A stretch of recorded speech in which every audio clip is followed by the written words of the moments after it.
ನೆನ್ನೆ ಕೂಡ ನೆನ್ನೆ ಕೂಡ ಈ ಡಿಬೇಟ್ ಮಾಡೋ ಸಂದರ್ಭದಲ್ಲಿ ನಿವೃತ್ತ ಪೊಲೀಸ್ ಅಧಿಕಾರಿ ಒಬ್ರು ಹೇಳ್ತಾ ಇದ್ರು, ನನ್ನ ಸರ್ವಿಸ್ ಅವಧಿಯಲ್ಲಿ ಇನ್ಫ್ಲೂಯೆನ್ಷಿಯಲ್ ವ್ಯಕ್ತಿ ಮೇಲೆ ಬಂದಂತಹ ಇಂಥ ಆರೋಪಗಳು ಯಾವುದು ಕೂಡ ಕನ್ವಿಕ್ಷನ್ನೇ ಆಗಿಲ್ಲ.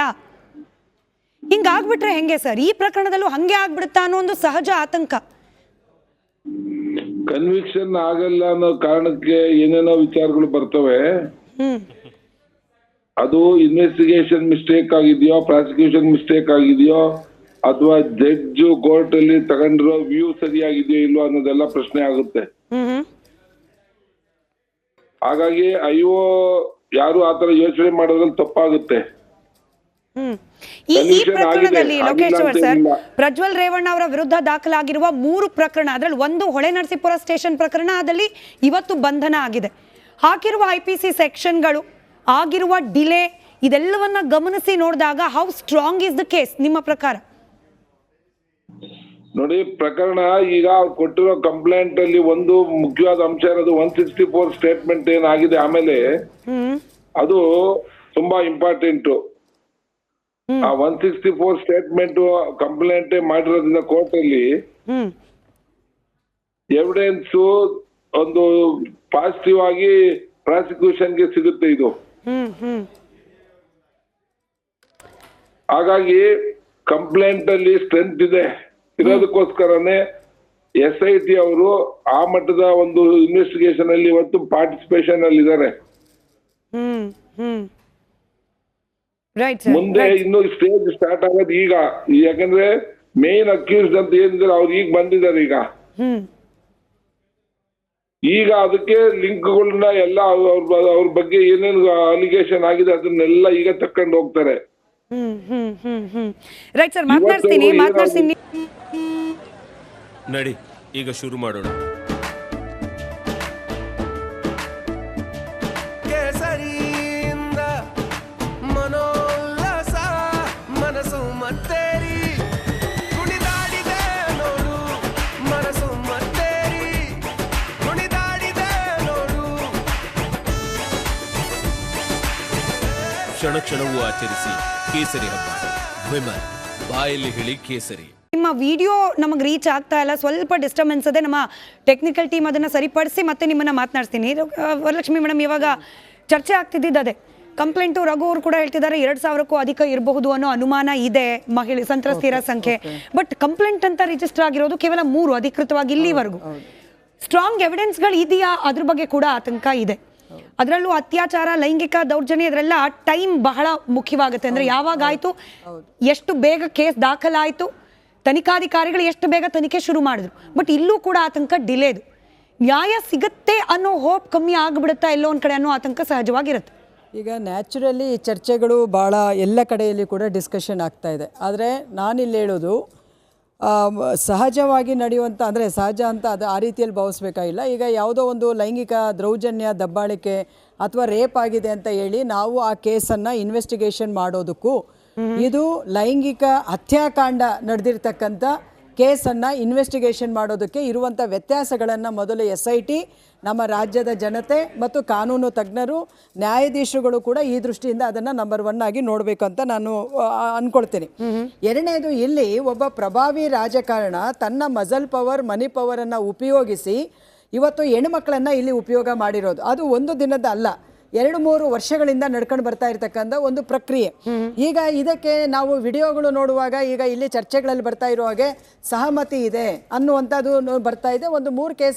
ಕೆಲವು ಕೇಸಸ್ಸಲ್ಲಿ ಮಾತ್ರನೇ ಅದು ಬಲಾತ್ಕಾರ ಅನ್ನುವಂಥ ರೀತಿ ಒಳಗಡೆ ಇದೆ ಅನ್ನುವಂಥದ್ದು. ಸಹಮತಿ ಅನ್ನುವಂಥದ್ದು ಕೂಡ ಅಫೆನ್ಸ್ ಅಂತ ಹೇಳಿ ನಾನು ಹೇಳಲಿಕ್ಕೆ ಇಚ್ಛೆ ಪಡ್ತೇನೆ. ಯಾಕಂದರೆ ಇವತ್ತು ಅವಳ ಒಂದು ಅಸಹಾಯಕ ಪರಿಸ್ಥಿತಿಯನ್ನು ನೀವು ದುರುಪಯೋಗ ಮಾಡ್ಕೊಂಡಿದ್ದು ಮತ್ತು ನೀವು ನಿಮ್ಮ ಖಾಸಗಿ ಒಂದು ರೂಮ್ ಒಳಗಡೆ ಏನು ಮಾಡ್ಕೊಂಡಿದ್ರು, ದಟ್ ಈಸ್ ಡಿಫ್ರೆಂಟ್. ಆದರೆ ನೀನು ಮಾಡಿಬಿಟ್ಟು ಅದನ್ನು ವಿಡಿಯೋ ಮಾಡಿದ್ದಿದೆಯಲ್ಲ, ಅದನ್ನ ಹೆಂಗೆ ಈ ಸಮಾಜ ಸಹಿಸೋದು, ಈ ಕಾನೂನು ಹೆಂಗೆ ಸಹಿಸೋದು? ಹಾಗಾಗಿ ಕಾನೂನಲ್ಲಿ ಇರ್ತಕ್ಕಂಥ ಲೋಪದೋಷ, ಅಂದರೆ ಈ ಥರದ ಒಂದು ಘಟನೆಗಳು ಬಹುಶಃ ಕಾನೂನಿಗೂ ಕೂಡ ಒಂದು ಸವಾಲ್ ಅಂತ ನನಗನ್ನಿಸ್ತದೆ.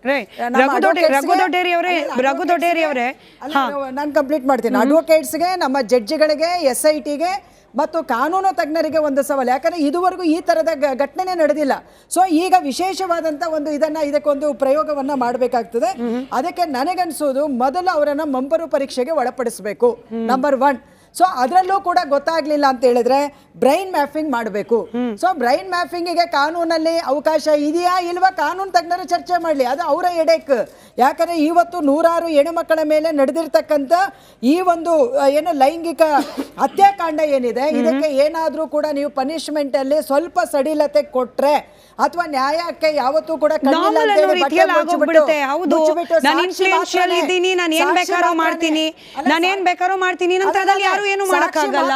ಅಂತ ಏನಾದ್ರೂ ಕೂಡ ಇದ್ರಲ್ಲಿ ಇದ್ರೆ ನೈತಿಕತೆಯನ್ನ ನಾವು ಕಳ್ಕೊಂಡ್ಬಿಡ್ತೀವಿ ಅನ್ನೋದನ್ನ ನಾವಿಲ್ಲಿ ಬಹಳ ಪ್ರಮುಖವಾಗಿ ಒಂದು ಚಿಕ್ಕ ಬ್ರೇಕ್ ಹೋಗೋ ಸಮಯ. ಬ್ರೇಕ್ ಆದ್ಮೇಲೆ ಪ್ರಮುಖವಾಗಿ ಒಬ್ಬ ಜನಪ್ರತಿನಿಧಿ ವಿರುದ್ಧವಾಗಿ ಕೇಳೋಕ್ ಸಿಕ್ಕಿರೋ ಆರೋಪ, ಕೋರ್ಟ್ನಲ್ಲಿ ನಡೆಯುವ ಪ್ರಕ್ರಿಯೆಗಳಿಗೆ ಅದರದ್ದೇ ಆದ ಘನತೆ ಗೌರವ ಅದೆಲ್ಲವೂ ಇರುತ್ತೆ, ಅದಕ್ಕೆ ಗೌರವವನ್ನು ಸಲ್ಲಿಸ್ತಾ ಪ್ರಜ್ವಲ್ ರೇವಣ್ಣ ಅವರು ಜನಪ್ರತಿನಿಧಿ ಆಗಿರೋದ್ರಿಂದ ತೀರ್ಮಾನ ಜನತೆಯ ನ್ಯಾಯಾಲಯದಲ್ಲಿ ಕೂಡ ಆಗಬೇಕು. ಇಂಥವರನ್ನ ನಾವು ಆಯ್ಕೆ ಮಾಡಿ ಕಳಿಸಿದ್ದೀವಿ, ಇಂಥವ್ರ ಮೇಲೆ ಆರೋಪ, ಇಂಥವ್ರಿಗೆ ಎಂಥ ಶಿಕ್ಷೆ ಆಗಬೇಕು. ಫೋನ್ ನಂಬರ್ಗಳನ್ನು ಡಿಸ್ಪ್ಲೇ ಮಾಡ್ತೀವಿ. ಬ್ರೇಕಿಂದ ಬಂದ ಮೇಲೆ ನೀವು ಕಾಲ್ ಮಾಡಿ ಹೇಳಬಹುದು. ಒಂದೇ ಒಂದು ರಿಕ್ವೆಸ್ಟ್, ಮಾತನಾಡುವಾಗ ಆಕ್ರೋಶ ಎಷ್ಟೇ ಇದ್ರೂ ಕೂಡ ಭಾಷೆಯ ಸಭ್ಯತೆ ಬಗ್ಗೆ ಗಮನ ಇರಲಿ ಅಷ್ಟೇ. ರಘು ದೊಡ್ಡೇರಿ ಅವರೇ, ನಿಮ್ಮ ಪಕ್ಷದ ಕೆಲಸ ಕೂಡ as a part of government ಪೂರ್ತಿ ಮುಗ್ದಿಲ್ಲ ಅಂತ. ಆರೋಪಿ ಅರೆಸ್ಟ್ ಆಗಿದ್ದಾರೆ, ವಿಚಾರಣೆ ಆಗ್ತಿದೆ. ಬಟ್ ಇಲ್ಲಿ ಮತ್ತೊಂದು ಗಂಭೀರವಾದ ಆರೋಪ ಇರೋದು ಹೆಣ್ಣು ಮಕ್ಕಳ ಘನತೆ ಬೀದಿ ಪಾಲಾಗಿದ್ದು ಆ ವಿಡಿಯೋಗಳು ಬೀದಿಯಲ್ಲಿ ಆದ್ಮೇಲೆ ಆ ಹಂಚಿದ್ದವ್ರು ಇನ್ನೂ ಅರೆಸ್ಟ್ ಆಗಿಲ್ಲ. ಹಂಚಿದ್ದವ್ರು ಎಲ್ಲಿದ್ದಾರೆ ಅನ್ನೋದೇ ಪತ್ತೆ ಇಲ್ಲ. ಕಾರ್ತಿಕ್ ಗೌಡ ಇವತ್ತಿಗೂ ಮಿಸ್ಸಿಂಗ್. ಅಂದ್ರೆ ನಿಮ್ಮ ಸರ್ಕಾರದ ಮೇಲೆ ಹೊಣೆಗಾರಿಕೆ ಇನ್ನೂ ಏನು ಕಡಿಮೆ ಆಗಿಲ್ಲ ಅಂತ. ಖಂಡಿತವಾಗ್ಲೂ ಸರ್ಕಾರ ಯಾವುದೇ ಜವಾಬ್ದಾರಿಯಿಂದ ಹೊರಗಡೆ ಹೋಗುವಂಥ ಕೆಲಸ ಮಾಡೋದಿಲ್ಲ, ನುಂಚ್ಕೊಳ್ಳುವಂಥ ಕೆಲಸ ಮಾಡೋದಿಲ್ಲ. ನಮ್ಗೆ ಅದರ ಅವಶ್ಯಕತೆಯೂ ಇಲ್ಲ. ಯಾಕೆ ಅಂತ ಅಂದರೆ ಒಂದು ಸರ್ಕಾರ ನೀವೇ ಹೇಳ್ದ ಹಾಗೆ ಏನಾಗ್ತದೆ, ಈಗ ಸಂತ್ರಸ್ತರು ಇದ್ದಾರೆ ಅಥವಾ 2000 ಏನೋ ಮಾಧ್ಯಮದಲ್ಲಿ ಬಂದಿರೋ ಪ್ರಕಾರ 2000 ಕುಟುಂಬಗಳಿಗೆ ಅನ್ಯಾಯ ಆಗಿದೆ ಅಂತಂದರೆ ಅಂಥ ದೊಡ್ಡ ಹಗರಣಗಳನ್ನು ಅಥವಾ ದೊಡ್ಡ ಏನೋ ಇದನ್ನು ನಾವು ಸಹಿಸುವಂಥ ಕೆಲಸ ನಾವು ಯಾವತ್ತೂ ಮಾಡೋದಿಲ್ಲ. ಅದನ್ನು ಮುಚ್ಚಾಕುವಂಥ ಪ್ರಯತ್ನವನ್ನು ಖಂಡಿತ ಮಾಡೋದಿಲ್ಲ. ಸೊ ಇನ್ನು ಏನು ಯಾರೋ ತಪ್ಪಿಸ್ಕೊಂಡಿದ್ದಾರೆ ಅಂತ ನಾವು ಆಲ್ರೆಡಿ ಇಬ್ಬರನ್ನ ಅರೆಸ್ಟ್ ಮಾಡಿದ್ದೇವೆ.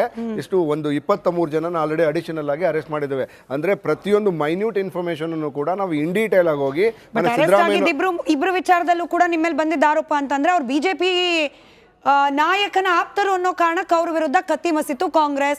ಮೇನ್ ಆರೋಪಿಗಳು ಯಾರಿದ್ದಾರೆ ಪೆನ್ ಡ್ರೈವ್ ಹಂಚಿದವರು ಅವರೆಲ್ಲರೂ ಕೂಡ ಕಾಂಗ್ರೆಸ್ಗೆ ಬೆಂಬಲವಾಗಿ ನಿಂತಿದ್ದಾರೆ. ನೋಡಿ ಸ್ಮಿತಾ, ಇದನ್ನ ಒಂದು ಈ ಸ್ಟೇಟ್ಮೆಂಟ್ ಅಂತ ತಾವು ಹೇಳ್ತಾ ಇದ್ದೀರಿ, ಈ ಕಾಂಗ್ರೆಸ್ ಅವ್ರು ಹಂಚಿದ್ರು ಅನ್ನೋ ಒಂದು ಏನ್ ಹೇಳ್ತಾ ಇದ್ದೀರಿ, ದಯವಿಟ್ಟು ಆ ಸ್ಟೇಟ್ಮೆಂಟ್ ಅನ್ನ ಬಿಜೆಪಿ ಆರೋಪ ಅಂತ ಹೇಳಿ ಅಲ್ಲ ಸ್ಮಿತಾ ಅವರೇ, ದಯವಿಟ್ಟು ಒಂದು ಕರೆಕ್ಷನ್ ಇಟ್ಕೊಳ್ಳಿ. ಬಿಜೆಪಿ ಆರೋಪ ಮಾಡಿರುವ ಆರೋಪಿಗಳು ಅಂತ ಹೇಳಿ ಓಕೆ, ನೇರವಾಗಿ ತಾವೇನೇ ಜಡ್ಜ್ಮೆಂಟ್ ಕೊಡೋ ರೀತಿ ಹೇಳ್ಬೇಡಿ. ಸೊ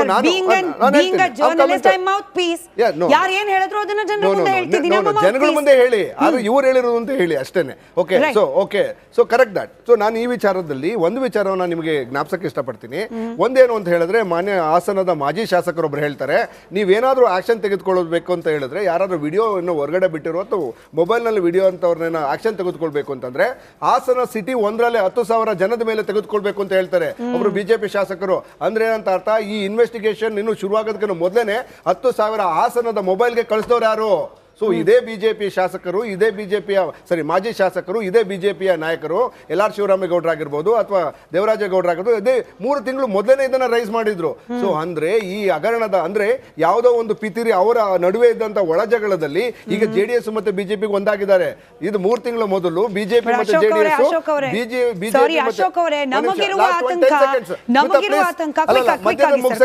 ಸ್ಮಿತಾ.